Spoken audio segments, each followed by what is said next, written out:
ನಿನ್ನೆ ನಾವು ಕಾರ್ಬನ್ ಮತ್ತು ಅದರ ಸಂಯುಕ್ತಗಳಲ್ಲಿ ಈ ಕಾರ್ಬನ್ ನಮ್ಮ ಪ್ರಕೃತಿಯಲ್ಲಿ ಹೇಗೆ ದೊರೆಯುತ್ತದೆ ಅಲ್ವಾ, ಆಮೇಲೆ ಕಾರ್ಬನ್ನಿನ ಎಲೆಕ್ಟ್ರಾನ್ ವಿನ್ಯಾಸ ಎಷ್ಟು, ಆಮೇಲೆ ವೇಲೆನ್ಸ್ ಎಲೆಕ್ಟ್ರಾನ್ ಎಷ್ಟು, ಆ ಕಾರ್ಬನ್ ಸಂಯುಕ್ತಗಳಲ್ಲಿ ಕಂಡುಬರುವಂತಹ ಬಂಧ ಯಾವುದು ಅನ್ನೋದನ್ನು ನಾವು ತಿಳ್ಕೊಂಡಿವಲ್ಲ ನಿನ್ನೆ. ಹಾಗಾದ್ರೆ ಈ ಕಾರ್ಬನ್ ಸಂಯುಕ್ತಗಳಲ್ಲಿ ಕಂಡುಬರುವಂತಹ ಬಂಧದ ಹೆಸರೇನು? ಸಹವೇಲೆನ್ಸಿಯ ಬಂಧ. ಸಹವೇಲೆನ್ಸಿಯ ಬಂಧದಲ್ಲಿ 3 ರೀತಿ ಸಾಧ್ಯತೆಗಳು ಉಂಟಾಗ್ತವೆ. ಆ 3 ರೀತಿ ಸಾಧ್ಯತೆಗಳು ಯಾವುವು? ತ್ರಿಬಂಧ ಅಲ್ವಾ. ಏಕಬಂಧದಲ್ಲಿ ಎಷ್ಟು ಜೊತೆ ಎಲೆಕ್ಟ್ರಾನ್ಗಳು ಹಂಚಿಕೆ ಮಾಡಿಕೊಳ್ತವೆ? ದ್ವಿಬಂಧದಲ್ಲಿ 2 ಜೊತೆ, ತ್ರಿಬಂಧದಲ್ಲಿ 3 ಜೊತೆ ಎಲೆಕ್ಟ್ರಾನ್ಗಳನ್ನ ಹಂಚಿಕೆ ಮಾಡಿಕೊಂಡು ಅವು ಸಹವೇಲೆನ್ಸಿಯ ಬಂಧಗಳನ್ನ ಉಂಟು ಮಾಡಿಕೊಳ್ತವೆ ಅಂತ ತಿಳ್ಕೊಂಡ್ವಿ ಅಲ್ವಾ. ಅದೇ ರೀತಿ ನಾವು ಕೆಲವು ಏಕಬಂಧಕ್ಕೆ ಒಂದು ಉದಾಹರಣೆ ಕೊಡ್ತೀವಿ. ಹೈಡ್ರೋಜನ್ ಅಂದ್ರೆ ಹೇಗೆ ಉಂಟಾಗುತ್ತದೆ ಅಲ್ವಾ. ದ್ವಿಬಂಧಕ್ಕೆ ಆಕ್ಸಿಜನ್ ಅಣುವಿನಲ್ಲಿ ದ್ವಿಬಂಧ ಹೇಗೆ ಉಂಟಾಗುತ್ತದೆ, ಅದೇ ರೀತಿ ನೈಟ್ರೋಜನ್ ಅಣುವಿನಲ್ಲಿ ತ್ರಿಬಂಧ ಹೇಗೆ ಉಂಟಾಗುತ್ತದೆ ಅಂತ ನಾವು ತಿಳ್ಕೊಂಡ್ವಿ ಅಲ್ವಾ. ಹಾಗಾದ್ರೆ ಈಗ ಇವತ್ತು ನಾವು ಯಾವುದು ಆ ಸಹವೇಲೆನ್ಸಿಯ ಬಂಧ ಅಂದ್ರೆ ಏನು ಅಂತಾನೆ, ಏನು ಸಹವೇಲೆನ್ಸಿಯ ಬಂಧ ಅಂದ್ರೆ ಏನು? ಸಹವೇಲೆನ್ಸಿಯ ಬಂಧ ಅಂದ್ರೆ ಏನು?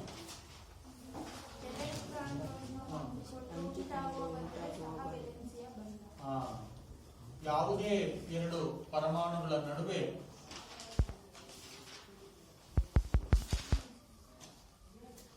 ಅದಕ್ಕೆ ಡೆಫಿನಿಷನ್, ಯಾವುದೇ 2 ಪರಮಾಣುಗಳ ನಡುವೆ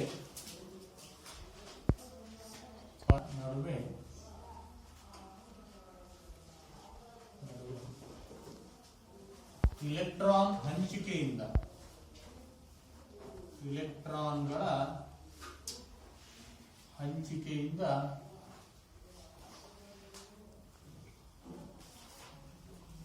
ಉಂಟಾಗುವ ಬಂಧವೇ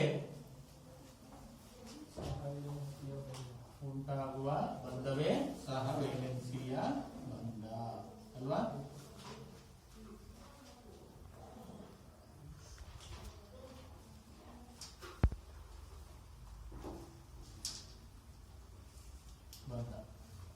ನೋಡಿ, ಯಾವುದೇ 2 ಪರಮಾಣುಗಳ ನಡುವೆ ಎಲೆಕ್ಟ್ರಾನ್ಗಳ ಹಂಚಿಕೆಯಿಂದ ಉಂಟಾಗುವ ಬಂಧವೇ ಸಹವೇಲೆನ್ಸಿಯ ಬಂಧ ಅಂತ ನಾವು ಕರೆದ್ವಿ. ಈ ಸಹವೇಲೆನ್ಸಿಯ ಬಂಧ 3 ರೀತಿಯಲ್ಲಿ ಬಂಧಗಳು ಉಂಟಾಗಬಹುದು. ಏಕಬಂಧದ ರೀತಿಯಲ್ಲಿ, ದ್ವಿಬಂಧದ ರೀತಿಯಲ್ಲಿ ಮತ್ತು ತ್ರಿಬಂಧದ ರೀತಿಯಲ್ಲಿ ಉಂಟಾಗುವಂತ ಸಾಧ್ಯತೆಗಳು ಇವೆ ಅಂತ ನಾವು ತಿಳ್ಕೊಂಡ್ವಿ ಅಲ್ವಾ. ಅದಕ್ಕೆ ನಾವು ಉದಾಹರಣೆಗಳನ್ನು ಕೂಡ ನೋಡಿದ್ವಿ. ಅದೇ ರೀತಿ ಈ ಒಂದು ಸರಳ ಹೈಡ್ರೋಕಾರ್ಬನ್ ಅಥವಾ ಸರಳ ಒಂದು ಕಾರ್ಬನ್ ಸಂಯುಕ್ತವಾದ ಮೀಥೇನ್ ಬಗ್ಗೆ ತಿಳ್ಕೊಂಡ್ವಿ ಅಲ್ಲ. ಮೀಥೇನಿನ ಅಣುಸೂತ್ರವೇನು? ಅಂತಾನೆ. ಇಲ್ಲಿ ಕಾರ್ಬನ್ 4 ಹೈಡ್ರೋಜನ್ ಪರಮಾಣುಗಳೊಂದಿಗೆ ಏನಾಗಿದೆ, ಸಹವೇಲೆನ್ಸಿಯ ಬಂಧವನ್ನು ಏರ್ಪಡಿಸಿಕೊಂಡು ಮೀಥೇನ್ ಉಂಟಾಗಿದೆ ಎಂದು ನಾವು ತಿಳ್ಕೊಂಡ್ವಿ ಅಲ್ವಾ. ಹಾಗಾದ್ರೆ ನೆಕ್ಸ್ಟ್ ನಾವು ಈ ಸಹವೇಲೆನ್ಸಿಯ ಸಂಯುಕ್ತಗಳು ಅಂದ್ರೆ ಏನು? ಸಹವೇಲೆನ್ಸಿಯ ಸಂಯುಕ್ತಗಳು ಅಂದ್ರೆ ಏನು? ಯಾವ ಸಂಯುಕ್ತಗಳನ್ನ ನಾವು ಸಹವೇಲೆನ್ಸಿಯ ಸಂಯುಕ್ತಗಳು ಅಂತ ಕರೀತೀವಿ? ಯಾವ ಸಂಯುಕ್ತಗಳನ್ನ ಸಹವೇಲೆನ್ಸಿಯ ಸಂಯುಕ್ತಗಳು ಅಂತ ನಾವು ಕರೀತೀವಿ? ಸಹವೇಲೆನ್ಸಿಯ ಸಂಯುಕ್ತಗಳು. ನೋಡಿ, ಇದು ಡೆಫಿನೇಷನ್ ಇಸ್ ವೆರಿ ಸಿಂಪಲ್ ಅಲ್ವಾ. ಏನು? ಸಹವೇಲೆನ್ಸಿಯ ಬಂಧದಿಂದ ಉಂಟಾಗುವ ಸಂಯುಕ್ತಗಳೇ ಸಹವೇಲೆನ್ಸಿಯ ಸಂಯುಕ್ತಗಳು ಅಲ್ವಾ. ಹೇಳ್ಬೋದಲ್ವಾ? ಇಸ್ ವೆರಿ ಸಿಂಪಲ್ ಹೌದಾನೆ. ಸಹವೇಲೆನ್ಸಿಯ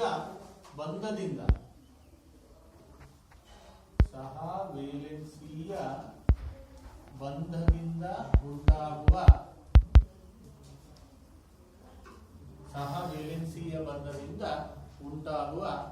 ಸಂಯುಕ್ತಗಳೇ ಸಹವೇಲೆನ್ಸಿಯ ಸಂಯುಕ್ತಗಳು. ಅಲ್ಲಿ ಆ ಸಂಯುಕ್ತಗಳಲ್ಲಿ ಯಾವ ಬಂಧ ಇರುತ್ತೆ? ಸಹವೇಲೆನ್ಸಿಯ ಬಂಧ. ಉದಾಹರಣೆ ನೋಡಿ, ಸಹವೇಲೆನ್ಸಿಯ ಸಂಯುಕ್ತಗಳಿಗೆ ನಾವು ಉದಾಹರಣೆ ಕೊಡ್ಬೋದು. ಯಾವುದು? ಒಂದು ಮೀಥೇನ್ ಕೊಡ್ಬೋದಾ? ಮೀಥೇನ್ ಅಲ್ಲಿ ಸಹವೇಲೆನ್ಸಿಯ ಬಂಧ ಇದೆ. ಅದೇ ರೀತಿ ಈಥೇನ್ ಈಥೇನ್ ಕೊಡಬಹುದು. ಆಮೇಲೆ CCl4 ಕಾರ್ಬನ್ ಟೆಟ್ರಾಕ್ಲೋರೈಡ್ ಅನ್ನ ಕೊಡಬಹುದು. ಕಾರ್ಬನ್ ಟೆಟ್ರಾಕ್ಲೋರೈಡ್ ಅನ್ನ ಕೊಡಬಹುದು.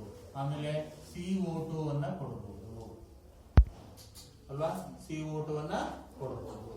ಆಮೇಲೆ ಯಾವುದು ಈಥೀನ್ ಅನ್ನ ಕೊಡಬಹುದು. ಆದರೆ ನಾವು ಕೆಲವು ದಿನನಿತ್ಯ ಜೀವನದಲ್ಲಿ ಬಳಸುವಂತಹ ಸಹವೇಲೆನ್ಸ್ ಸಂಯುಕ್ತಗಳಿಗೂ ಉದಾಹರಣೆ ಕೊಡಬಹುದು. ನಾವು ಯಾವುದು ದಿನನಿತ್ಯ ಜೀವನದಲ್ಲಿ ಬಳಸ್ತೀವಿ, ನಾವು ಮೀಥೇನ್ ಗೋಬರ್ ಗ್ಯಾಸ್ ಅಲ್ಲಿ ಬಳಸ್ತೀವಿ ಅಲ್ವಾ. ಗೋಬರ್ ಗ್ಯಾಸ್ ಅಲ್ಲಿ ಏನೋ ಮೀಥೇನ್ ಅನ್ನ ಬಳಸ್ತೀವಿ. ಅದು LPG ಯಲ್ಲಿ ಬ್ಯೂಟೇನ್ ಅಂತ ಬಳಸ್ತೀವಿ. ಬ್ಯೂಟೇನ್ ಏನಿದು LPG ನೋಡಿ, LPG ಯಲ್ಲಿ ಇರೋದು ಕೂಡ ಸಹವೇಲೆನ್ಸಿಯ ಬಂಧದ ಸಂಯುಕ್ತ. ಯಾವುದು ಬ್ಯೂಟೇನ್. LPG ಗ್ಯಾಸ್ ಇದೆಯಲ್ಲ, ಅದರಲ್ಲಿರುವಂತಹ ಸಹವೇಲೆನ್ಸಿಯ ಬಂಧದ ಸಂಯುಕ್ತ ಯಾವ್ದಪ್ಪ ಅಂದ್ರೆ ಬ್ಯೂಟೇನ್.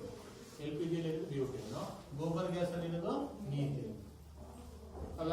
ಆಮೇಲೆ ನೀವು ಮೇಣ ತಾನೆ, ಮೇಣದ ಬತ್ತಿ ಬಳಸ್ತಿರಲ್ಲ, ಅದರಲ್ಲಿ ಇರೋದು ಕೂಡ ಸಹವೇಲೆನ್ಸಿಯ ಸಂಯುಕ್ತಗಳು. ಅದೇ ರೀತಿ ಪೆಟ್ರೋಲ್, ಡೀಸೆಲ್, ಸೀಮೆ ಎಣ್ಣೆ,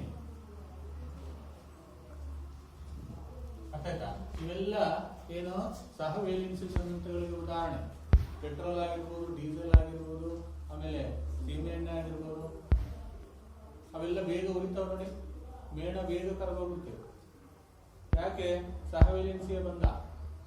ಸಹವೇಲೆನ್ಸಿಯ ಬಂಧದಲ್ಲಿ ಅಷ್ಟು ಪ್ರಬಲವಾಗಿರುವುದಿಲ್ಲ, ಅಣುಗಳ ಮಧ್ಯೆ ಪ್ರಬಲ ಇರುವುದಿಲ್ಲ. ಆದ್ರೆ ಅಣುವಿನ ಪರಮಾಣುಗಳ ನಡುವೆ ಪ್ರಬಲತೆ ಇರುತ್ತೆ. ಗೊತ್ತಾಯ್ತು ನಿಮಗೆ? ಮೇಣ ಯಾಕಪ್ಪ ಬಿಸಿ ಕೊಟ್ಟಾಗ ಬೇಗ ಕರಗೋಗುತ್ತೆ ಅಂದ್ರೆ ಅದಕ್ಕೆ ಕಾರಣ ಸಹವೇಲೆನ್ಸಿಯ ಬಂಧ. ಸಹವೇಲೆನ್ಸಿಯ ಬಂಧ ಏನೋ ಪ್ರಬಲವಾಗಿರೋದಿಲ್ಲ. ಸೀಮೆ ಎಣ್ಣೆ ಬೇಗ ಉರಿದೋಗುತ್ತೆ, ಪೆಟ್ರೋಲ್ ಬೇಗ ಉರಿಯುತ್ತೆ, ಡೀಸೆಲ್ ಬೇಗ ಉರಿಯುತ್ತೆ. ಇದರಿಂದ ನಮಗೇನ್ ಅರ್ಥ ಆಗುತ್ತಪ್ಪ ಅಂದ್ರೆ ಸಹವೇಲೆನ್ಸಿಯ ಸಂಯುಕ್ತಗಳ ಏನಪ್ಪಾ ಅಂದ್ರೆ ಏನು, ಅವು ಬೇಗ ಕರುತ್ತವೆ. ಬೇಗ ಕರುತ್ತವೆ ಅಂದ್ರೆ ಅವುಗಳ ದ್ರವಣ ಬಿಂದು ತುಂಬಾ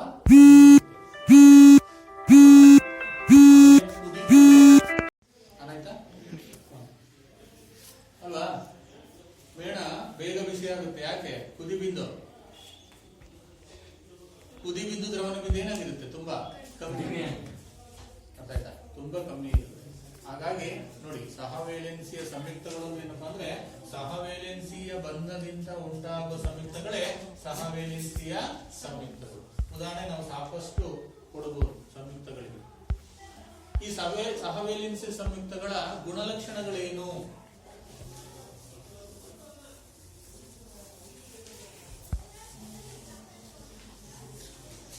ಸಹವೇಲೆನ್ಸಿಯ ಸಂಯುಕ್ತಗಳ ಗುಣಲಕ್ಷಣಗಳು.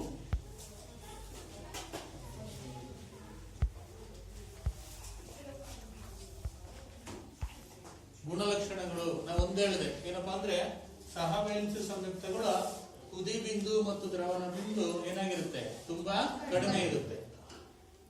ಇವುಗಳ ಕುದಿ ಬಿಂದು ಹಾಗೂ ದ್ರವಣ ಬಿಂದುಗಳು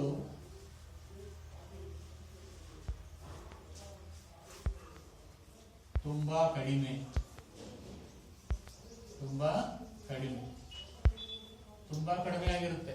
ಅದಕ್ಕೋಸ್ಕರ ಮೇಣ ಬೇಗ ಕರಗುತ್ತೆ, ಸೀಮೆಎಣ್ಣೆ ಬೇಗ ಉರಿಯುತ್ತೆ ಅಲ್ಲ, ಬೇಗ ಕುದಿಯುತ್ತೆ. ಎರಡನೇದಾಗಿ ಹೇಳೋದಾದ್ರೆ ಇವುಗಳು ವಿದ್ಯುತ್ತಿನ ಏನು ವಾಹಕಗಳಲ್ಲ, ಅಂದ್ರೆ ತಮ್ಮ ಮೂಲಕ ವಿದ್ಯುತ್ ಅನ್ನ ಹರಿಸೋದಿಲ್ಲ. ಯಾವುವು? ಸಹವೇಲೆನ್ಸಿಯ ಸಂಯುಕ್ತಗಳು. ಇವು ವಿದ್ಯುತ್ ಅವಾಹಕಗಳು.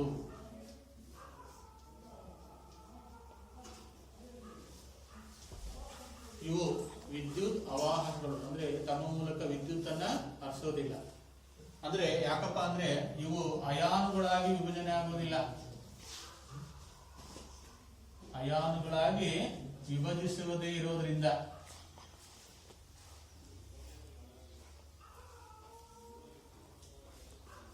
ನೋಡಿ, ಯಾವ ಅಯಾನುಗಳಾಗಿ ವಿಭಜಿಸ್ತವೆ ಅವು ತಮ್ಮ ಮೂಲಕ ವಿದ್ಯುತ್ತನ್ನು ಹರಿಸ್ತವೆ. ಉದಾಹರಣೆಗೆ ಉಪ್ಪಿನ ದ್ರಾವಣದ ಮೂಲಕ ವಿದ್ಯುತ್ ಹರಿಯುತ್ತೆ. ಯಾಕೆ? ಉಪ್ಪು ಸೋಡಿಯಂ ಮತ್ತು ಕ್ಲೋರೈಡ್ ಆಗಿ ಎರಡು ಅಯಾನುಗಳಾಗಿ ವಿಭಜಿಸ್ತವೆ. ಅರ್ಥ ಆಯ್ತಾ? ಅವಾಗ ಅಯಾನುಗಳು ತಮ್ಮ ಮೂಲಕ ವಿದ್ಯುತ್ತನ್ನು ಹರಿಸ್ತವೆ.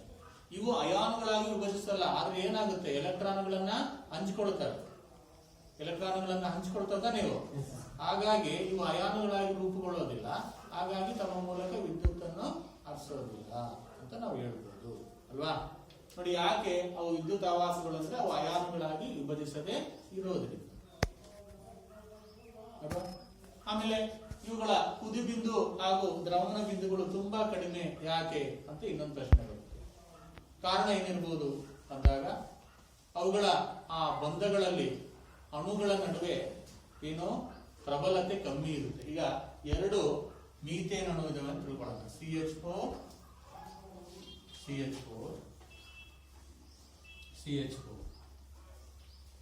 ಈಗ ಮೂರು ಅಣುಗಳನ್ನು ಬರ್ತಿದ್ದೀನಿ ಅಲ್ವಾ, ಒಟ್ಟಿಗೆ ಇದಾವೆ. ಮೂರು ಅಣುಗಳು ಮೀಥೇನಿನ ಅಣುಗಳು ಒಟ್ಟಿಗೆ ಇದಾವೆ ಅಂತ ತಿಳ್ಕೊಳ್ಳೋಣ. ಇಲ್ಲಿ ಏನಾಗುತ್ತೆ, ಇದು ಈ CH4 ಅನ್ನ ಬರೆದಾಗ ಏನಾಗುತ್ತೆ, ಹಿಂಗ್ ಬರಿಬೋದಲ್ವಾ ಇದನ್ನ, ಇದು ನಿಂಗೆ ಬರಿಬೋದು ತಾನೆ. ಈ ರೀತಿ ಕೂಡ್ಕೊಂಡಿರ್ತಾವ. ಇವುಗಳ ಕುದಿ ಬಿಂದು ಮತ್ತು ದ್ರವಣ ಬಿಂದು ಯಾಕೆ ಕಮ್ಮಿ ಅಂದ್ರೆ, ಇಲ್ಲಿ ಈ ಅಣು ಮತ್ತೆ ಈ ಅಣುವಿನ ನಡುವಿನ ಈ ಬಂಧ ಇದೆಯಲ್ಲ, ಏನು ವೀಕ್ ಆಗಿರುತ್ತೆ. ವೀಕ್ ಅಂದ್ರೆ ಏನು, ದುರ್ಬಲವಾಗಿರುತ್ತೆ, ಪ್ರಬಲತೆ ಇರೋದಿಲ್ಲ. ಆದ್ರೆ ಇದು ಮತ್ತೆ ಇದರ ನಡುವೆ ಏನಾಗಿರುತ್ತೆ, ಸ್ಟ್ರಾಂಗ್ ಆಗಿರುತ್ತೆ. ಬಂಧ ಏನಾಗಿರುತ್ತೆ, ಸ್ಟ್ರಾಂಗ್ ಆಗಿರುತ್ತೆ. ಹೇಳಿದ್ರೆ ಅರ್ಥ ಆಯ್ತಾ ನಿಮಗೆ? ಅಣುಗಳ ನಡುವೆ ಏನಾಗಿರುತ್ತೆ, ಅವು ದುರ್ಬಲವಾಗಿರುತ್ತೆ ಬಂಧ, ಸವೆಲೆನ್ಸ್ ಬಂಧ. ಅದೇ ಅಣುಗಳ ಒಳಗೆ, ಇದು ಅಣುಗಳ ಒಳಗೆ ತಾನೇ, ಇದು ಒಳಗೆ ಈ ಪರಮಾಣುಗಳ ನಡುವೆ ಇರುವ ಒಂದು ಬಂಧ ಏನಾಗಿರುತ್ತೆ, ಪ್ರಬಲವಾಗಿರುತ್ತೆ. ನೀವು ಮೇಣ ಕರಗಿಸಿದ್ರೆ ಯಾವ ಬಂಧ ಅಲ್ಲಿ ದುರ್ಬಲಗೊಳ್ಳುತ್ತೆ, ಇದು. ಅರ್ಥ ಆಯ್ತಾ?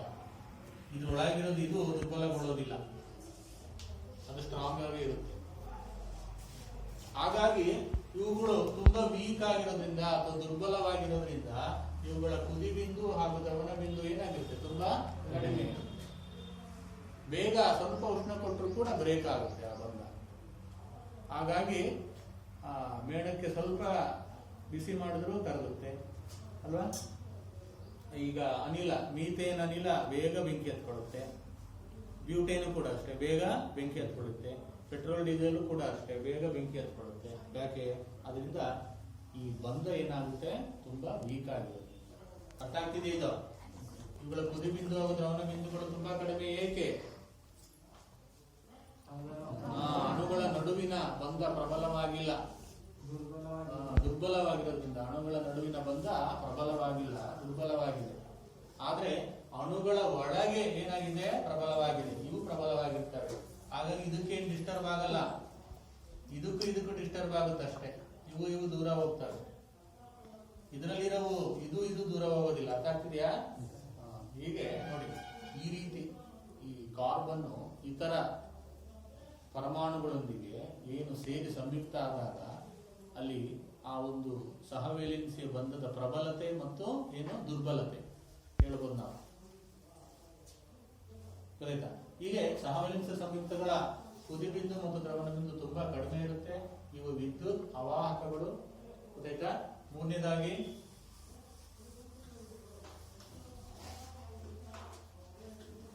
ಅಣುಗಳ ನಡುವಿನ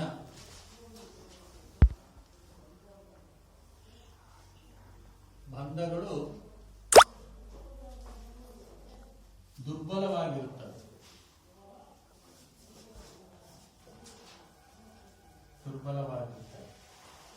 ಆದರೆ ಅಣುವಿನ ಪರಮಾಣುಗಳ ನಡುವೆ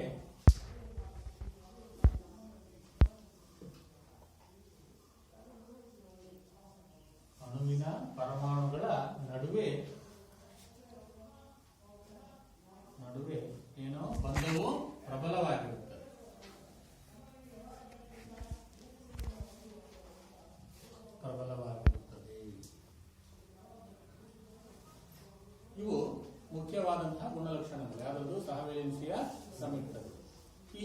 ಮೂರು ಗುಣಲಕ್ಷಣಗಳನ್ನು ನಾವು ತಿಳ್ಕೊಂಡ್ವಿ.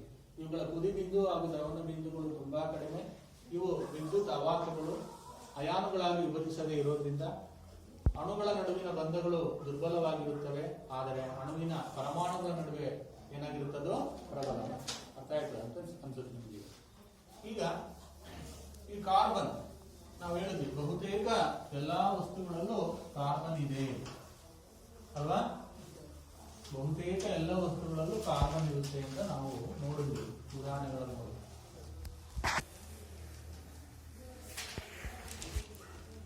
ಬಹುತೇಕ ಎಲ್ಲಾ ವಸ್ತುಗಳಲ್ಲೂ ಕಾರ್ಬನ್ ಇರುತ್ತೆ ಅಂತ ನಾವು ನೋಡಿದ್ವಿ ಅಲ್ವಾ? ಹಾಗಾದ್ರೆ ಈ ಕಾರ್ಬನ್ನಿನ ಬಹುರೂಪಗಳೇನು? ಕಾರ್ಬನ್ನಿನ ಬಹುರೂಪಗಳು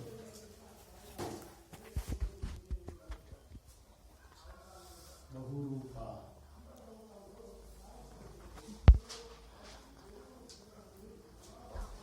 ಕಾರ್ಬನ್ನಿನ ಬಹುರೂಪಗಳು ಕೂಡ ಅನೇಕ ಇದಾವೆ, ಬೇರೆ ಬೇರೆ ಇದಾವೆ.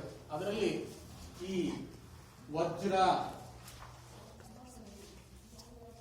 ಯಾವುದು ವಜ್ರ,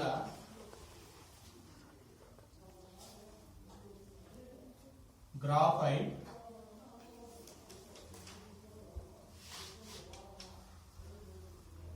ಆಮೇಲೆ ಇನ್ನೊಂದು ಫುಲರಿನ್ ಅಂತ. ಹೆಸರೇನು? ಫುಲರಿನ್. ಹೊಸ ಒಂದು ಬಹುರೂಪ ಕಾರ್ಬನ್. ಇವುಗಳನ್ನು ಬಿಟ್ಟರೆ ನೀವು ಕೇಳಿರ್ಬೋದು ಕೋಕು, ಆಮೇಲೆ ಇದ್ದಿಲು, ಕಲ್ಲಿದ್ದಲು, ಆಯ್ತಾ, ಕಾಡಿಗೆ, ಇವು ಕೂಡ ಕಾರ್ಬನ್ನಿನ ಬಹುರೂಪಗಳು. ಅದರಲ್ಲಿ ವಜ್ರ, ಗ್ರಾಫೈಟು, ಫುಲರಿನ್ ಒಂದು ವಿಶೇಷವಾಗಿರುವಂಥದ್ದು. ವಜ್ರ ನಾವೆಲ್ಲ ನೋಡಿದೀವಿ ಅಲ್ವಾ? ನೋಡಿದೀವಿ ಅಥವಾ ಚಿತ್ರಗಳಲ್ಲಿ ನೋಡಿರ್ಬೋದು, ಅಥವಾ ಟಿವಿಗಳಲ್ಲಿ ಜಾಹೀರಾತುಗಳಲ್ಲಿ ವಜ್ರಗಳನ್ನ ನೋಡಿರ್ಬೋದು ಅಲ್ವಾ? ಅದು ಈ ಹರಳುಗಳ ರೂಪದಲ್ಲಿ ಇರುವಂತದ್ದು. ನೋಡಿದಿರ ವಜ್ರನ? ನೋಡಿರ್ತೀವಿ, ನಿಜವಾಗ್ಲೂ ನೋಡಿರ್ತೀವಿ. ಇಲ್ಲಾಂದ್ರೆ ಜಾಹೀರಾತುಗಳಲ್ಲಿ ಅಥವಾ ಈ ಆಭರಣ ಅಂಗಡಿಗಳಲ್ಲಿ, ಜ್ಯುವೆಲ್ ಶಾಪ್ಗಳಲ್ಲಿ ನೋಡಿರ್ಬೋದು ವಜ್ರ ಅಲ್ವಾ? ನೋಡಿ, ವಜ್ರ ನಮ್ಗೆ ಆಶ್ಚರ್ಯ ಆಗುತ್ತೆ, ಕಾರ್ಬನ್ನ ಬಹುರೂಪ ಅಂತ. ಈ ವಜ್ರದ ಈ ಕಾರ್ಬನ್ ಬಣ್ಣ ಯಾವುದು? ಕಪ್ಪು ಅಲ್ವಾ? ಆದ್ರೆ ನೋಡಿ, ಅದರ ಬಹುರೂಪ ವಜ್ರ. ವಜ್ರ ಇದೆಯಲ್ಲ, ಪ್ರಕೃತಿಯಲ್ಲಿ ಅತ್ಯಂತ ಕಠಿಣ ವಸ್ತು. ಪ್ರಕೃತಿಯಲ್ಲೇ ಅತ್ಯಂತ ಕಠಿಣ ವಸ್ತು.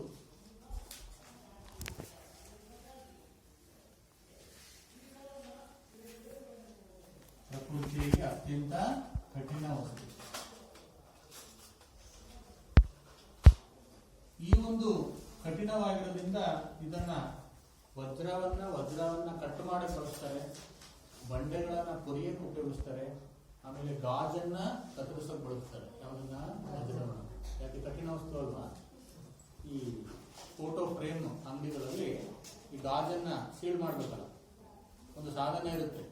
ಆ ಸಾಧನದಲ್ಲಿ ಒಂದು ಹರಳು ವಜ್ರ ಹಾಕಿರ್ತಾರೆ, ಅದರಿಂದ ಗೀರ್ತಾರೆ ಗಾಜಿನ ಮೇಲೆ.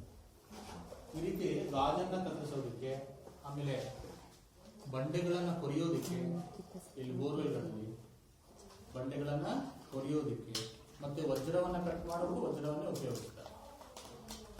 ಯಾಕಂದ್ರೆ ಅದು ತುಂಬಾ ಕಠಿಣವಾಗಿರುತ್ತೆ.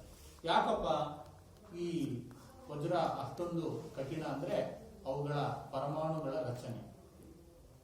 ಪರಮಾಣುವಿನ ರಚನೆ ಏನಾಗಿದೆ? ವಿಶೇಷವಾಗಿರುವಂಥದ್ದು. ಅವು 3 ಆಯಾಮದ ರಚನೆಯನ್ನು ಹೊಂದಿದೆ. ಪರಮಾಣುಗಳು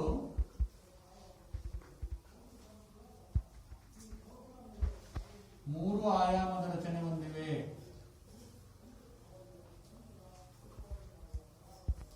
ರಚನೆ 3 ಏನಂತ ಕರಿತೀವಿ ಅದನ್ನ? 3D ಅಂತ ಕೇಳಿದ್ರಲ್ಲ, 3 ಡೈಮೆನ್ಷನ್ ಸ್ಟ್ರಕ್ಚರ್ ಅಂತ ಹಂಗಿರುತ್ತಂತೆ ವಜ್ರದಲ್ಲಿ. 3 ಡೈಮೆನ್ಷನ್ ಸ್ಟ್ರಕ್ಚರ್ ಅಂತ. ಅದು ಹೆಂಗೆ? ಇಲ್ಲೊಂದಿದ್ರೆ ಇಲ್ಲೊಂದು, ಇಲ್ಲೊಂದು, ಇಲ್ಲೊಂದು, ಮತ್ತೆ ಒಂದಕ್ಕೆ ಒಂದು ಕಾರ್ಬನ್ ಪರಮಾಣುವಿಗೆ 4 ಕಾರ್ಬನ್ ಪರಮಾಣು ಸೇರ್ಕೊಂಡಿರ್ತಾರೆ. ಅರ್ಥಾಯ್ತಾ? ಮತ್ತೆ ಇದಕ್ಕೆ ಮತ್ತೆ 4 ಹೀಗೆ, ಮತ್ತೆ ಇದಕ್ಕೆ ಮತ್ತೆ 4. ಇದೇನು ಕರಿತೀವಿ ನಾವು? 3 ಡೈಮೆನ್ಷನ್ ಸ್ಟ್ರಕ್ಚರ್. 3 ಆಯಾಮದ ರಚನೆಯನ್ನು ಹೊಂದಿರೋದೇ ಆ ವಜ್ರ ಕಠಿಣವಾಗಿರಲು ಕಾರಣವಾಗಿರುತ್ತದೆ. ಅರ್ಥ ಆಯ್ತಾ? ಈ ವಜ್ರ ಯಾವ ರಚನೆಯನ್ನು ಹೊಂದಿದೆ? 3 ಆಯಾಮದ ರಚನೆ. ಆ ಕಾರ್ಬನ್ ಪರಮಾಣುಗಳ ರಚನೆ 3 ಆಯಾಮವನ್ನು ಹೊಂದಿದೆ. ಅದಕ್ಕೋಸ್ಕರ ಅಂತ ಅಷ್ಟು ಕಠಿಣವಾಗಿರೋದು. ಈ ವಜ್ರವನ್ನ ಹೇಗೆ ತಯಾರಿಸ್ತಾರಪ್ಪ ಅಂದ್ರೆ, ಈ ಕಾರ್ಬನ್ ಅನ್ನ ಅತಿ ಹೆಚ್ಚು ಉಷ್ಣ ಮತ್ತು ಒತ್ತಡದಲ್ಲಿ ಏನ್ ಮಾಡ್ತಾರೆ? ಕಾಯಿಸ್ತಾರಂತೆ. ಕಾಯಿಸಿದಾಗ ವಜ್ರದ ಹರಳುಗಳು ಉದುರ್ತಾವಂತೆ. ಆದರೆ ಅವುಗಳ ಗಾತ್ರ ತುಂಬಾ ಚಿಕ್ಕದಾಗಿರುತ್ತಂತೆ. ಈಗ ಪ್ರಕೃತಿಯಲ್ಲಿ ಸಿಗುವ ವಜ್ರಕ್ಕೂ ಕೃತಕವಾಗಿ ತಯಾರಿಸುವ ವಜ್ರಕ್ಕೂ ಅಷ್ಟೊಂದು ಸಾಮ್ಯತೆ ಕಡಿಮೆ. ಅಂದ್ರೆ ಎರಡು ನೋಡಕ್ ಒಂದೇ ರೀತಿ ಇರುತ್ತಂತೆ. ಕೃತಕವಾಗಿ ತಯಾರಿಸುವ ವಜ್ರ, ಕೃತಕವಾಗಿ ಹೇಗೆ ತಯಾರಿಸ್ತಾರೆ? ಕಾರ್ಬನ್ ಅನ್ನ ಅತಿ ಹೆಚ್ಚು ಒತ್ತಡ ಮತ್ತು ಉಷ್ಣದಲ್ಲಿ ಅದನ್ನ ಇದು ಮಾಡಿದಾಗ ಏನಾಗುತ್ತಂತೆ? ವಜ್ರದ ಹರಳುಗಳು ರೂಪುಗೊಳ್ತಾವಂತೆ. ಅವೆಲ್ಲ ನಮಗೆಲ್ಲ ಸಾಧ್ಯವಾಗುವುದಿಲ್ಲ, ಆಯ್ತಾ? ಕೆಲವು ಕಂಡೀಷನ್ ನಲ್ಲಿ ಪ್ರಯೋಗಾಲಯದಲ್ಲಿ ಅವೆಲ್ಲ ಮಾಡ್ತಾರೆ. ಅದೇ ವಜ್ರ ಪ್ರಕೃತಿಯಲ್ಲೂ ಸಿಗುತ್ತೆ. ವಜ್ರದ ಗಣಿಗಳು ಅಂತ ಕೇಳಿದೀವಲ್ವಾ? ವಜ್ರದ ಗಣಿಗಳಲ್ಲಿ ಹುಡುಕ್ತಾ ಹೋದ್ರೆ ಆ ಒಂದು ಕಲ್ಲು ಮಣ್ಣುಗಳ ನಡುವೆ ವಜ್ರದ ಹರಳುಗಳು ಸಿಗ್ತವೆ. ಅವೆಲ್ಲ ಬಹಳ ಹಿಂದೆ ರೂಪುಗೊಂಡಿರುವಂಥದ್ದು. ನಾವೆಲ್ಲ ಕೇಳಿದೀವಿ, ಆಫ್ರಿಕಾದಲ್ಲಿ ಹೆಚ್ಚು ವಜ್ರದ ಗಣಿಗಳಿವೆ ಅಂತ ಅಲ್ವಾ? ಎಲ್ಲಿ? ಆಫ್ರಿಕಾದಲ್ಲೇ ಹೆಚ್ಚು ವಜ್ರದ ಗಣಿಗಳಿರೋದು. ಅಲ್ಲೆಲ್ಲ ಆ ಒಂದು ಗಣಿಗಳಲ್ಲಿ ವಜ್ರವನ್ನ ಹುಡುಕಾಕೆ ಕೆಲಸಕ್ಕೆ ನೇಮಿಸ್ಕೊಂಡಿರ್ತಾರೆ. ಹುಡುಕ್ತಾ ಹೋಗ್ತಾರೆ. ಅಂದ್ರೆ ಆ ಮಣ್ಣನ್ನು ಎಳೆದು ಗಣಿಗಳಲ್ಲಿ ಎಲ್ಲೋ ದಿನಕ್ಕೂ ಒಂದು ವಜ್ರ ಸಿಗೋದು ಕಷ್ಟ ಆಗುತ್ತೆ. ಆದ್ರೂ ಕೂಡ ಅದು ಒಂದು ಏನು ಗಣಿಗಾರಿಕೆ ಮಾಡ್ತಾರೆ, ದೊಡ್ಡ ಗಣಿಗಾರಿಕೆ. ಆಮೇಲೆ ಬೇರೆ ಬೇರೆ ಬಣ್ಣದ ವಜ್ರಗಳಿವೆ, ಅವೆಲ್ಲ ಗೊತ್ತಿದೆ ನಮಗೆ ಅಲ್ವಾ? ಕಪ್ಪು ವಜ್ರ, ಕೆಂಪು ವಜ್ರ, ಸಿರು ವಜ್ರ, ಈ ರೀತಿ ಹಳದಿ, ಈ ರೀತಿ ಬೇರೆ ಬೇರೆ ಬಣ್ಣದ ವಜ್ರಗಳು ಕೂಡ ಸಿಗ್ತವೆ. ತುಂಬಾ ಹೆಚ್ಚು ಬೆಲೆ ಬಾಳುವಂಥದ್ದಲ್ವಾ ವಜ್ರದ? ತುಂಬಾ ರೇಟ್ ಜಾಸ್ತಿ ಅಲ್ವಾ ಅದು? ಯಾಕೆ? ಸಿಗೋದು ಕಮ್ಮಿ, ಅದು ಸಿಗೋದು ತುಂಬಾ ಕಡಿಮೆ. ಮತ್ತೆ ಇನ್ನೊಂದು ಏನಪ್ಪಾ ಅಂದ್ರೆ ಅದು ಹೊಳೆಯುತ್ತೆ. ಆ ಹೊಳೆಯೋದಕ್ಕೆ ಏನಾಗುತ್ತೆ? ಹೆಚ್ಚು ದುಡ್ಡು ಕೊಟ್ಟು ತಗೊಳ್ತಾರೆ.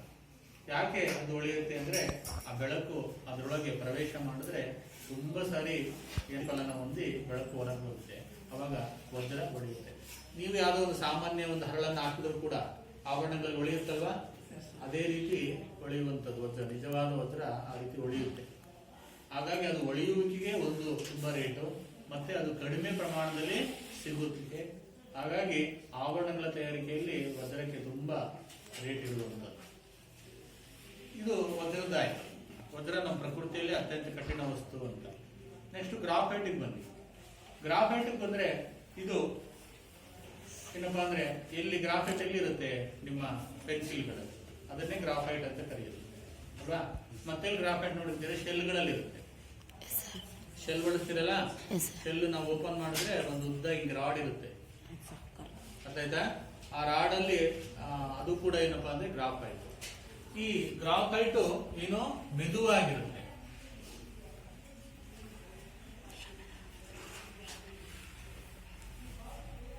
ಮೆದುವಾಗಿರುತ್ತೆ. ಈ ಪೆನ್ಸಿಲ್ ಬರಿತಾ ಹೋದ್ರೆ ಸವಿತಾ ಹೋಗುತ್ತಲ್ವಾ? ಅದು ಪೆನ್ಸಿಲ್ ನೀವು ಬುಕ್ ಮೇಲೆ ಬರಿತಾ ಹೋದ್ರೆ ಸವಿತಾ ಹೋಗುತ್ತೆ. ಅಂದ್ರೆ ಆ ಪರಮಾಣುಗಳು ಹೇಗಿರ್ತಾವಪ್ಪ ಹಾಗಾದ್ರೆ? ಅದ್ರಲ್ಲಿ ಕಾರ್ಬನ್ ಪರಮಾಣುಗಳು ನೋಡಿ. ಇದರಲ್ಲಿರೋದು ಕಾರ್ಬನ್ ಪರಮಾಣುಗಳೇ, ಇದರಲ್ಲಿರೋದು ಕಾರ್ಬನ್ ಪರಮಾಣುಗಳು, ಇದರಲ್ಲೂ ಕಾರ್ಬನ್ ಪರಮಾಣುಗಳು ಇರ್ತವೆ. ಗೊತ್ತಾಯ್ತಾ? ರಾಸಾಯನಿಕವಾಗಿ ಒಂದೇ ರಚನೆ, ಆದ್ರೆ ಭೌತಿಕವಾಗಿ ಏನು ಬೇರೆ ಬೇರೆ. ರಾಸಾಯನಿಕವಾಗಿ ಮೂರಲ್ಲೂ, ಅದನ್ನ ರಾಸಾಯನಿಕತೆ ಅಂತ ನಾವು ಕರಿತೀವಿ. ರಾಸಾಯನಿಕ ರಚನೆ ಅಂದ್ರೆ ಮೂರಲ್ಲೂ ಕಾರ್ಬನ್ ಪರಮಾಣುಗಳು ಇರೋದು. ಭೌತಿಕ ರಚನೆ ಬೇರೆ ಬೇರೆ. ಭೌತಿಕ ರಚನೆ ಇದು ವಜ್ರದ ರೂಪದಲ್ಲಿ ಸಿಗುತ್ತೆ, ಅದು ಗ್ರಾಫೈಟ್ ರೂಪದಲ್ಲಿ, ಅದು ಪೋಲರಿನ್ ರೂಪದಲ್ಲಿ ಸಿಗುತ್ತೆ. ಅರ್ಥ ಆಯ್ತಾ? ಹೀಗೆ ಇದು ತುಂಬಾ ಮೆದುವಾಗಿದೆ. ಇದಕ್ಕೇನಪ್ಪ ಕಾರಣ ಅಂದ್ರೆ ಇದು ಜಾರುವ ಗುಣ ಇರುತ್ತೆ. ಯಾವ ಗುಣ? ಜಾರುವ ಗುಣ ಇರುತ್ತೆ ಗ್ರಾಫೈಟ್. ಅದಕ್ಕೋಸ್ಕರ ನೀವು ಬರಿತಾ ಇದ್ರೆ ಸವಿತಾ ಹೋಗುತ್ತೆ. ಆ ಪರಮಾಣುಗಳು ಒಂದ್ರ ಮೇಲೆ ಒಂದು ಜಾರುವ ಗುಣ ಇರೋದ್ರಿಂದ ಬರಿತಾ ಹೋದ್ರೆ ಸವಿತಾ ಹೋಗುತ್ತೆ ಪೆನ್ಸಿಲ್. ಆಮೇಲೆ ಇದು ಈ ಪರಮಾಣುಗಳ ರಚನೆ ಯಾವ್ದು ರೀತಿ? ಷಡ್ಭುಜಾಕೃತಿ. ಯಾವುದು? ಷಡ್ಭುಜಾಕೃತಿ ಇರುತ್ತೆ. ಷಡ್ಭುಜಾಕೃತಿ ಅಂದ್ರೆ ಷಟ್ ಅಂದ್ರೆ ಸ್ಟಾರ್ ಅಲ್ವಾ? ಈ ರೀತಿ ಇರುತ್ತೆ.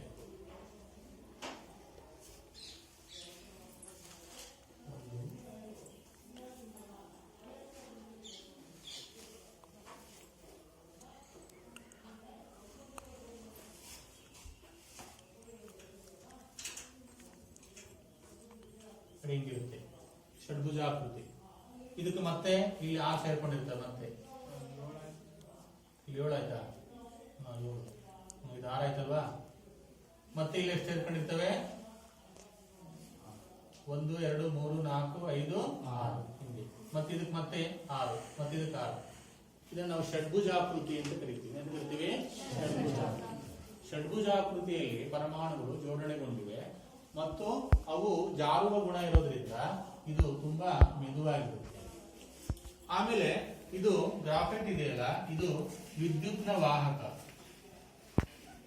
ವಿದ್ಯುತ್ ವಾಹಕ ತನ್ನ ಮೂಲಕ ವಿದ್ಯುತ್ ಹರಿಸುತ್ತೆ ಗ್ರಾಫೈಟ್. ಆದ್ರೆ ವಜ್ರ ಹರಿಸುವುದಿಲ್ಲ. ಗೊತ್ತಾಯ್ತಾ?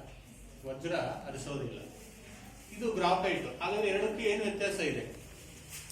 ವ್ಯತ್ಯಾಸ ನೋಡ್ತಾ ಹೋದ್ರೆ ವಜ್ರ ಅತ್ಯಂತ ಕಠಿಣ ವಸ್ತು ಅಲ್ವಾ? ಗ್ರಾಫೈಟ್ ಮೆದುವಾಗಿರುತ್ತೆ ಮತ್ತು ಜಾರುವ ಗುಣ ಇರುತ್ತೆ. ಇದು ಪರಮಾಣುಗಳು 3 ಆಯಾಮದ ರಚನೆಯನ್ನು ಹೊಂದಿರ್ತವೆ. ಇದರಲ್ಲಿ ಷಡ್ಭುಜಾಕೃತಿ ರಚನೆಯನ್ನ ಹೊಂದಿರ್ತವೆ.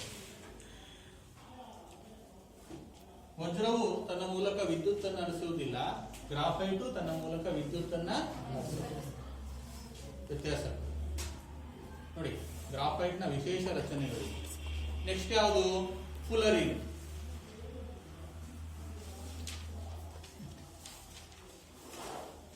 ನೋಡಿ, ಇದು ಈ ಅಣು ಫುಟ್ಬಾಲ್ ಆಕಾರವನ್ನು ಹೊಂದಿರುತ್ತಂತೆ. ಯಾವುದು? ಫುಟ್ಬಾಲ್ ಆಕಾರ. ಅಂದ್ರೆ ಒಂದು ಅಣುವಿನಲ್ಲಿ 60 ಪರಮಾಣುಗಳು ಇರ್ತವೆ. ಹಾಗಾಗಿ ಇದನ್ನ C60 ಅಂತ ಕರೀತಾರೆ. C60 ಟೆಕ್ಸ್ಟ್ ಬುಕ್ ಅಲ್ಲಿ ನೋಡಿ, ಪೇಜ್ ನಂಬರ್ 5 ನೋಡಿ. ಫುಲರಿನ್ ಅಂತ ಇದೆ ನೋಡಿ, ಇದೆಯಾ? C60 ರಚನೆ ಬಕ್ ಮಿನಿಸ್ಟರ್ ಫುಲರಿನ್ ಅಂತ. ಅದು ಕಂಡಿಡಿದರೆ ಯಾರು? ಬಕ್ ಮಿನಿಸ್ಟರ್ ಫುಲರಿನ್.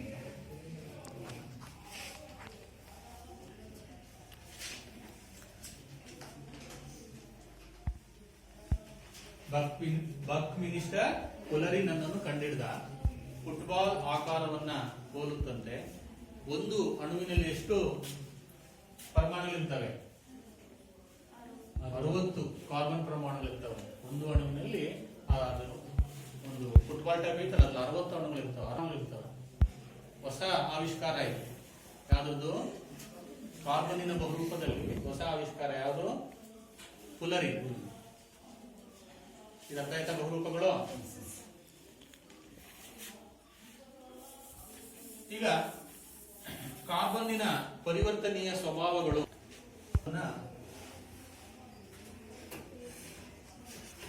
ಪರಿವರ್ತನೀಯ ಸ್ವಭಾವಗಳು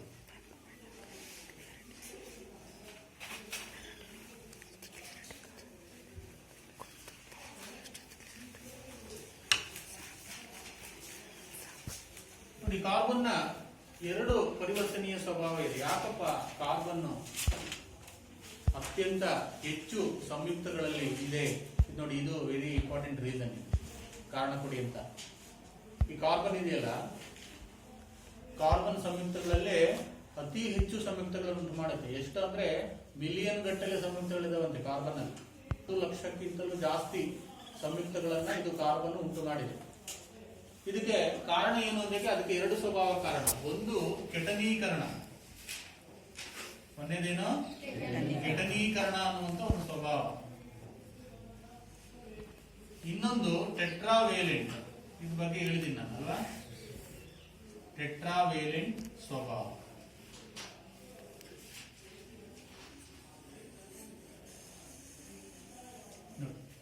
ಈ ಕಾರ್ಬನ್ನಿನ 2 ಅನನ್ಯ ಗುಣಗಳು ಅಂತ ಕರಿತೀವಿ ನಾವು. ಏನಂತ ಕರಿತೀವಿ ಇದನ್ನ? ಅನನ್ಯ ಗುಣಗಳು.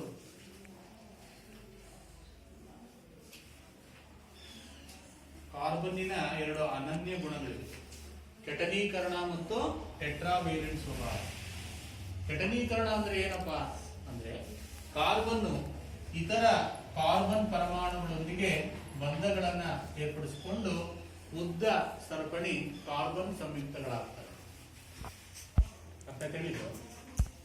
ಕಾರ್ಬನ್ ಇತರ ಕಾರ್ಬನ್ ಪರಮಾಣುಗಳೊಂದಿಗೆ ಬಂಧಗಳನ್ನ ಏರ್ಪಡಿಸಿಕೊಂಡು ಉದ್ದ ಸರಪಣಿ ಕಾರ್ಬನ್ ಸಂಯುಕ್ತಗಳಾಗ್ತವೆ. ಉದ್ದ ಇರುವಂತಹ ಈ ವಿದ್ಯಮಾನವನ್ನ ಕಾರ್ಬನ್ನಿನ ಏನಂತ ಕರಿತೀವಿ? ಘಟನೀಕರಣ ಅಂತ ಕರಿತೀವಿ. ನೋಡಿ ಬರ್ದಿದ್ದಲ್ಲ ಸರಪಣಿ. ಈ ರೀತಿ ಉದ್ದ ಸರಪಣಿ ಏನೋ ಕಾರ್ಬನ್ ಸಂಯುಕ್ತಗಳಾಗ್ತಾವಂತೆ. ಅದು ಕಾರ್ಬನ್ನಿನ ಒಂದು ಅನನ್ಯ ಗುಣ, ಕಾರ್ಬನ್ನಿನ ಒಂದು ಅನನ್ಯ ಗುಣ, ಪರಿವರ್ತನೀಯ ಸ್ವಭಾವ, ಘಟನೀಕರಣ ಅಂದ್ರೆ. ಈ ಘಟನೀಕರಣದಲ್ಲಿ ಅವು 3 ರೀತಿ ಸರಪಳಿ ಉಂಟು ಮಾಡ್ತಾವ ನೋಡಿ. ಒಂದು ಇದು ನೇರ ಸರಪಣಿ ಅಲ್ವಾ? ಇದು ನೇರ ಸರಪಣಿ ಉಂಟು ಮಾಡುತ್ತೆ. ಕೆಲವು ಕಡೆ ಕವಲು ಸರಪಣಿ ಉಂಟು ಮಾಡುತ್ತೆ. ಕವಲು ಸರಪಣಿ. ಕೆಲವೊಂದರಲ್ಲಿ ಉಂಗುರ ರಚನೆಯನ್ನು ಉಂಟು ಮಾಡುತ್ತೆ. ಕಾರ್ಬನ್ ಸಂಯುಕ್ತಗಳು ಇತರೆ ಕಾರ್ಬನ್ ಪರಮಾಣುಗಳೊಂದಿಗೆ ಏನು ಸಹವಿಲೀನತೆಯ ಬಂಧಗಳನ್ನ ಏರ್ಪಡಿಸಿಕೊಂಡು ಉದ್ದ ಸರಪಳಿಗಳನ್ನ ನಿರ್ಮಿಸಿಕೊಳ್ತಾರೆ ಅಲ್ವಾ? ಅದರಲ್ಲಿ 3 ಘಟನೀಕರಣದಲ್ಲಿ 3 ರೀತಿ ಆಗ್ಬಹುದು. ಒಂದು ನೇರ ಸರಪಣಿ ಮಾಡ್ಕೋಬಹುದು, ಬರ್ದಿರೋದೇನಿದು ನೇರ ಸರಪಣಿ. ಇನ್ನೊಂದು ಕವಲು ಸರಪಣಿ ಅಂದ್ರೆ ಈ ರೀತಿ ಇರಬಹುದು, ಕವಲು ಹೊಡೆಯುತ್ತೆ. ನೆಕ್ಸ್ಟ್ ಉಂಗುರ ಸರಪಣಿ ಅಂದ್ರೆ ಯಾವ ರೀತಿ?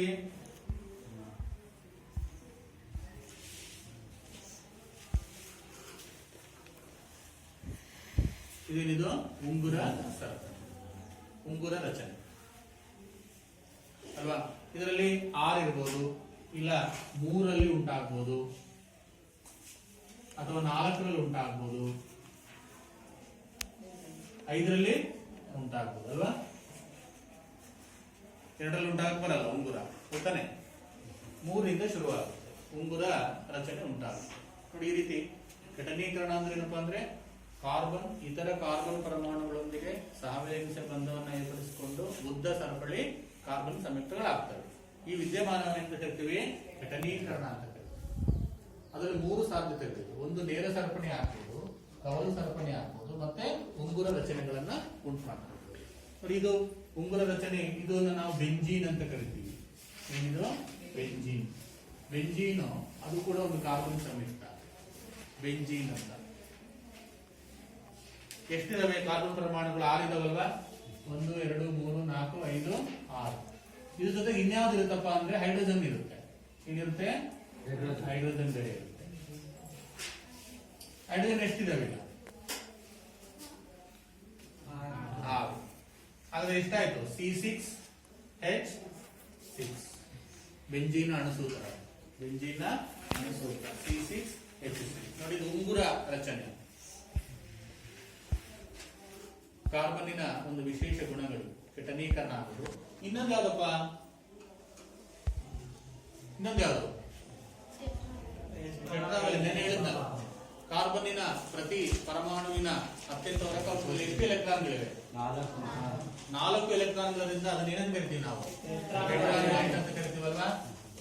ಈ ಟೆಟ್ರಾವೇಲೆಂಟ್ ಗುಣ ಏನಪ್ಪಾ ಅಂದ್ರೆ 4 ವೇಲೆನ್ಸ್ ಎಲೆಕ್ಟ್ರಾನ್ಗಳನ್ನ ಅದು ಇಟ್ಕೊಂಡಿದ್ರಿಂದ ಆ 4 ವೇಲೆನ್ಸ್ ಎಲೆಕ್ಟ್ರಾನ್ಗೆ ಇನ್ನೂ 4 ಬೇರೆ ಎಲೆಕ್ಟ್ರಾನ್ಗಳನ್ನು ಸೇರಿಸ್ಕೋಬಹುದಲ್ಲ ಅಲ್ವಾ? ಯಾಕೆ? ಅಷ್ಟಕ ಎಲೆಕ್ಟ್ರಾನ್ ವಿನ್ಯಾಸ ಹೊಂದೋದಕ್ಕೆ, ಅಷ್ಟಕ ಎಲೆಕ್ಟ್ರಾನ್ ವಿನ್ಯಾಸ ಹೊಂದೋದಕ್ಕೆ ಬೇರೆ ಜಾತಿಯ ಇನ್ನೂ 4 ಪರಮಾಣುಗಳನ್ನ ಅದು ಸೇರಿಸ್ಕೋಬೇಕಾಗುತ್ತೆ. ಅದಕ್ಕೋಸ್ಕರ ಈ ಕಾರ್ಬನ್ ಸಂಯುಕ್ತಗಳು ಜಾಸ್ತಿ. ಅರ್ಥ ಆಗ್ತಿದೆ ಹೇಳೋದು? ಅದು 4 ವೇಲೆನ್ಸ್ ಎಲೆಕ್ಟ್ರಾನ್ಗಳನ್ನು ಹೊಂದಿರೋದ್ರಿಂದ, ವೇಲೆನ್ಸ್ ಎಲೆಕ್ಟ್ರಾನ್ ಸಂಖ್ಯೆ ಎಷ್ಟು? 4. ಆ 4 ವೇಲೆನ್ಸ್ ಎಲೆಕ್ಟ್ರಾನ್ಗಳನ್ನು ಹೊಂದಿರೋದ್ರಿಂದ ಇನ್ನೂ 4 ಏನ್ ಮಾಡ್ಕೋಬಹುದು? ಹೊಸ ಎಲೆಕ್ಟ್ರಾನ್ಗಳನ್ನ ಅಥವಾ ಹೊಸ ಪರಮಾಣುಗಳನ್ನ ಸೇರಿಸ್ಕೋಬಹುದು. ಅದಕ್ಕೋಸ್ಕರ ಅದು ಕೂಡ ಅತಿ ಹೆಚ್ಚಿನ ಸಂಯುಕ್ತಗಳಿರೋದಕ್ಕೆ ಸಾಧ್ಯವಾಗಿದೆ ಕಾರ್ಬನ್ ನಲ್ಲಿ ಅಲ್ವಾ? ಹಾಗಾದ್ರೆ ಕಾರ್ಬನ್ ಇತರ ಯಾವ ಬೇರೆ ಪರಮಾಣುಗಳ ಜೊತೆ ಅದು ಏನು ಎಲೆಕ್ಟ್ರಾನ್ಗಳನ್ನ ಹಂಚ್ಕೊಳ್ಳುತ್ತೆ? ಕಾರ್ಬನ್ ಹೈಡ್ರೋಜನ್ ಜೊತೆ ಹಂಚ್ಕೋಬಹುದು, CH4 ಗೊತ್ತಾನೆ?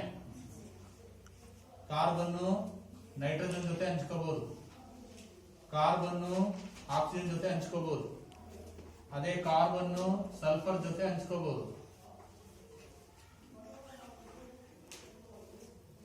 ಅಲ್ವಾ? ಯಾಕೆ? ಈ ಕಾರ್ಬನ್ ನಲ್ಲಿ 4 ವೇಲೆನ್ಸ್ ಎಲೆಕ್ಟ್ರಾನ್ ಇರೋದ್ರಿಂದ ಅದಕ್ಕೆ ಇನ್ನೂ 4 ಹೊಸ ಹೊಸ ಸೇರಿಸ್ಕೋಬಹುದಲ್ಲ ಬೇಗ ಬೇಗ. ಅದಕ್ಕೋಸ್ಕರ ಅತಿ ಹೆಚ್ಚು ಸಂಯುಕ್ತಗಳನ್ನು ಉಂಟು ಮಾಡುತ್ತಿದ್ದು,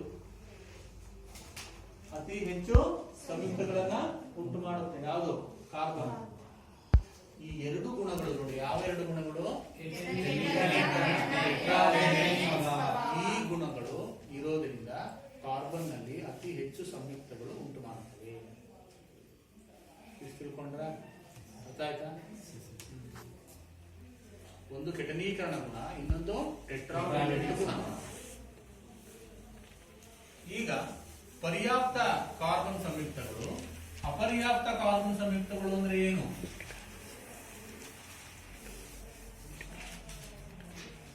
ಪರ್ಯಾಪ್ತ ಮತ್ತು ಅಪರ್ಯಾಪ್ತ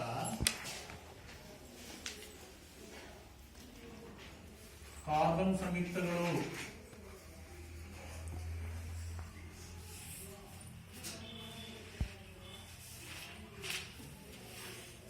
ಪರ್ಯಾಪ್ತ ಮತ್ತು ಅಪರ್ಯಾಪ್ತ ಕಾರ್ಬನ್ ಸಂಯುಕ್ತಗಳು ಅಂದ್ರೆ ಏನು?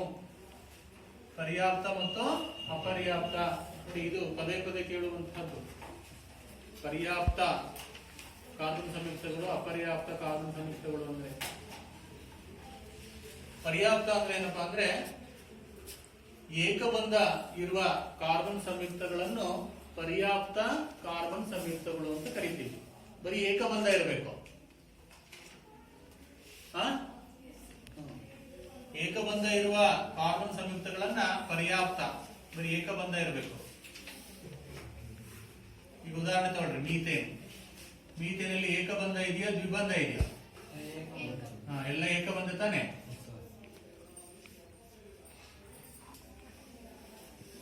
ಏಕಬಂಧ ತಾನೆ.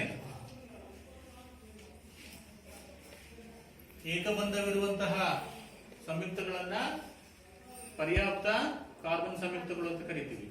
ಅದೇ ಅಪರ್ಯಾಪ್ತ ಅಂದ್ರೆ ಹಾಗಾದ್ರೆ ದ್ವಿಬಂಧ ಅಥವಾ ತ್ರಿಬಂಧ ಇರಬಹುದು, ಅಥವಾ ತ್ರಿಬಂಧ. ದ್ವಿಬಂಧ ಅಥವಾ ತ್ರಿಬಂಧ ಇರುವ ಕಾರ್ಬನ್ ಸಂಯುಕ್ತಗಳನ್ನ ಅಪರ್ಯಾಪ್ತ ಕಾರ್ಬನ್ ಸಂಯುಕ್ತಗಳು ಅಂತ ಕರಿತೀವಿ. ಇನ್ನು ಇದಕ್ಕೆ ಉದಾಹರಣೆ ಈಥೀನ್.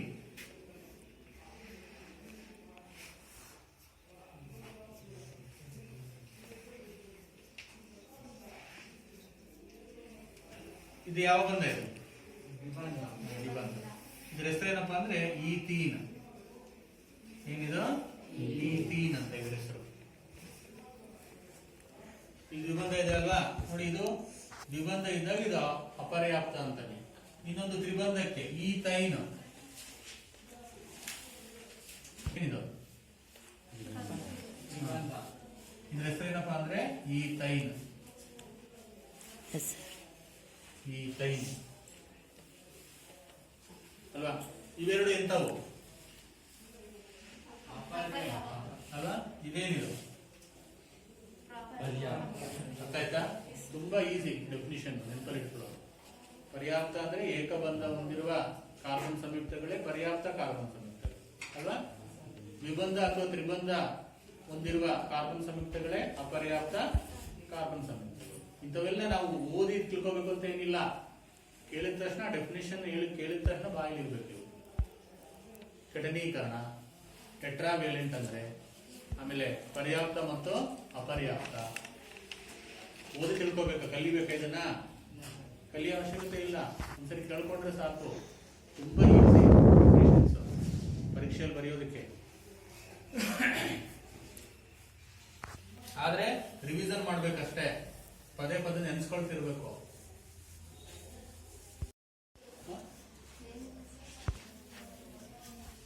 ಕಾರ್ಬನ್ ಮತ್ತು ಹೈಡ್ರೋಜನ್ ಹೊಂದಿರುವ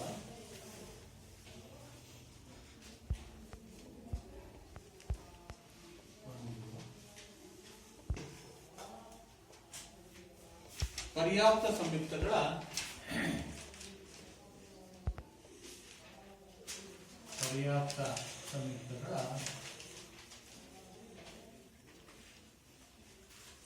ಅಣುಸೂತ್ರ ಮತ್ತು ರಚನಾ ವಿನ್ಯಾಸ.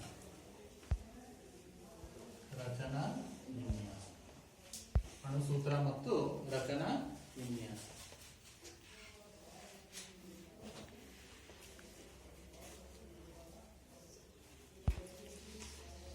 ಒಂದು, ಕಾರ್ಬನ್ನ ಪರಮಾಣುಗಳ ಸಂಖ್ಯೆ,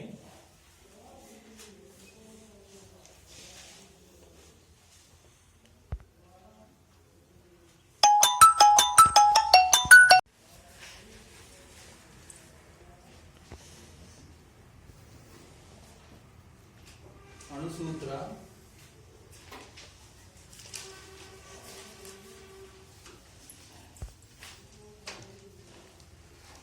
ರಚನಾ ವಿನ್ಯಾಸ.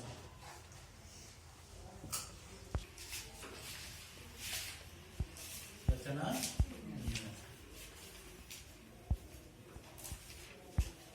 ಕಾರ್ಬನ್ ಪರಮಾಣುಗಳ ಸಂಖ್ಯೆ ಒಂದಿದ್ರೆ, ಎಷ್ಟಿದ್ರೆ? ಒಂದಿದ್ರೆ ಹೆಸರು ಮೀಥೇನ್ ಆಗುತ್ತೆ. ಅಣುಸೂತ್ರ CH4. ರಚನಾ ವಿನ್ಯಾಸ ಸಿ ಬರೆದಿದ್ವಲ್ಲ ನೋಡಿ, ಇದೇನಂತೀವಿ ನಾವು? ರಚನಾ ವಿನ್ಯಾಸ. ಸಿ ಒಂದಿದೆ, ಕಾರ್ಬನ್ ಒಂದೇ ತಾನೇ ಇರೋದಿಲ್ಲ, ಅದಕ್ಕೋಸ್ಕರ ಕಾರ್ಬನ್ ಪರಮಾಣು ಸಂಖ್ಯೆ ಒಂದಿರೋದು. ಮೀಥೇನು CH4 ಒಂದು. ಹೈಡ್ರೋಜನ್ ಎಷ್ಟಿದಾವೆ? 1 2 3 4. ನೆಕ್ಸ್ಟ್ ಎರಡನೇದು ಕಾರ್ಬನ್ ಪರಮಾಣು ಸಂಖ್ಯೆ 2 ಇರೋದು ಈಥೇನ್.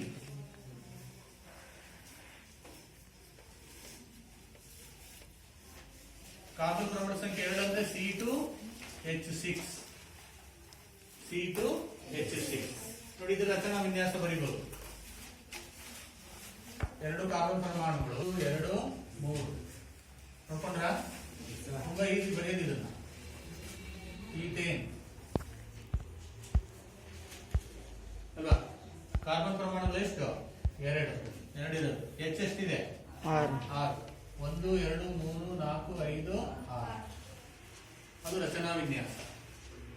ಅದೇ ರೀತಿ ಮೂರನೇದು ಪ್ರೋಪೇನ್.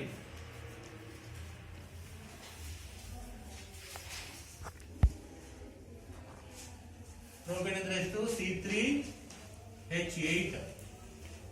C3H8 ಇದು ರಚನಾ ವಿನ್ಯಾಸ. C3 ಅಲ್ವಾ? 1 2 3 1 2 3 1 2 3 6 ಆಯ್ತು. 1 2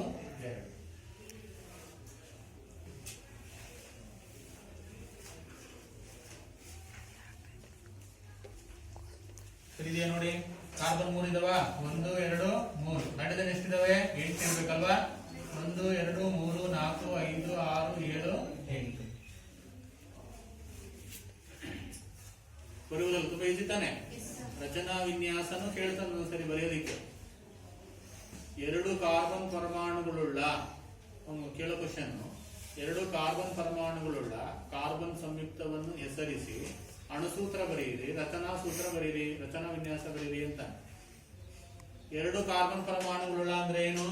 C2H6 ಆಗುತ್ತಲ್ವಾ? ಅದು C2H6 ಯಾವ್ದದು? ಈಥೇನ್ ಆಗುತ್ತೆ.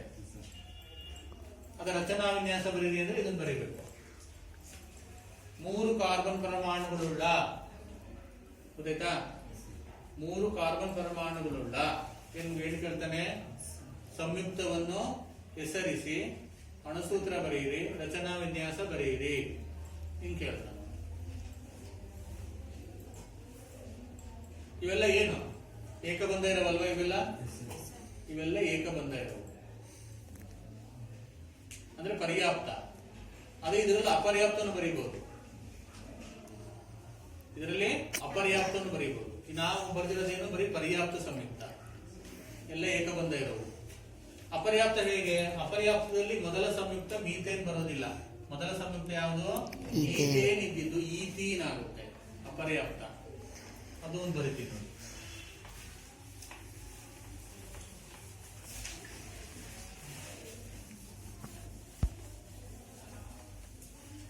ಯಾವುದು?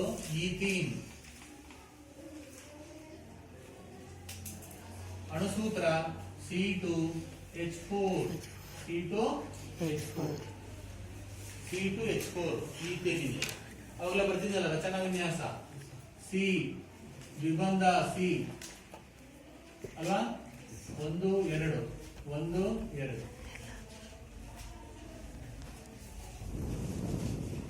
ಈಥೀನ್ ಬರೀಬಹುದು ಹೆಂಗೆ?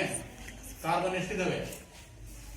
2 ಹೈಡ್ರೋಜನ್ ಎಷ್ಟಿದಾವೆ? 4 C2H4. ನೆಕ್ಸ್ಟ್ ಈಥೀನ್ ಆದ್ಮೇಲೆ ಮತ್ತೆ ಯಾವ್ದು ಬರೀಬಹುದು? ಪ್ರೋಪೀನ್ ಬರೀಬಹುದಾ? Propene 3H6 C3H6